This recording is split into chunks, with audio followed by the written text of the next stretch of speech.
he's actually absconding. He's son of our honorable Home Minister, National Home Minister, and he's absconding in a molestation case. If you find him, please give a call to 100. Okay. అమ్మాయిని ఇబ్బంది పెట్టి reverse గా తన మీద case పెట్టారు. అమ్మాయిని ఇబ్బంది పెట్టిన కాబట్టి we want justice and support we are fighting reverse గా పెట్టారు. సౌండ్ పార్టీ అది ఎస్ అందుకని ఎత్తుకుతున్నాం. అది జరగలేదు కదా, డబ్బు ఉంది కదా అని అహంకారం నడవదు కదా, డబ్బు అధికారం ఉందని. చేద్దాం మన ప్రయత్నం మన చేతిలో ఉంది కదమ్మా. చెప్పండి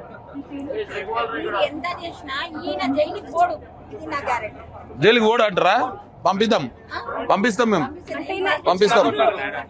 పంపించేదాకా కొట్లాడదాం.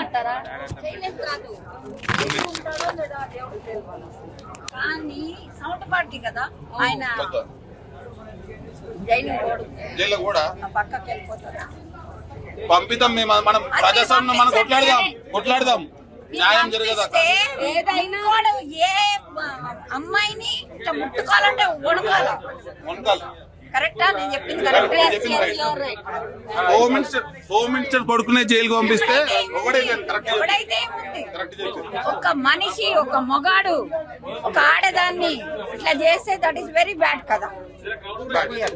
Once in every 20 minutes it's happening. There are so many movies coming up. But actually we have to set an example, right? That is right. We have to set How example. did he go absconding first of all? That's because of the collaboration of Revanth Reddy. That's what. Now he is underground. Nobody knows where he is. That's why we are on the ground. That is what, sir. When the case is Not everybody will talk.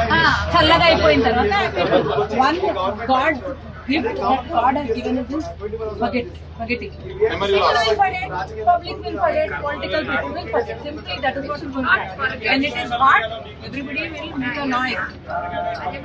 But if you are truly, supporting Pasco and all this, you have to be behind till the end of the case or whatever. Till the trial is happening. Not just. ఎవరైనా జీవితం ఇన్ని రోజులు వేరే ఉంటే మీకు ఇప్పుడు ఎందుకు విక్తురు వీటిని? మీరు తొత్తులా బండి సంజయ్ తొత్తులా కాంగ్రెస్ వాళ్ళు బండి సంజయ్ ఒకటేనా? తొత్తులు బండి సంజయ్ మీరు దొంగలు, మీరంతా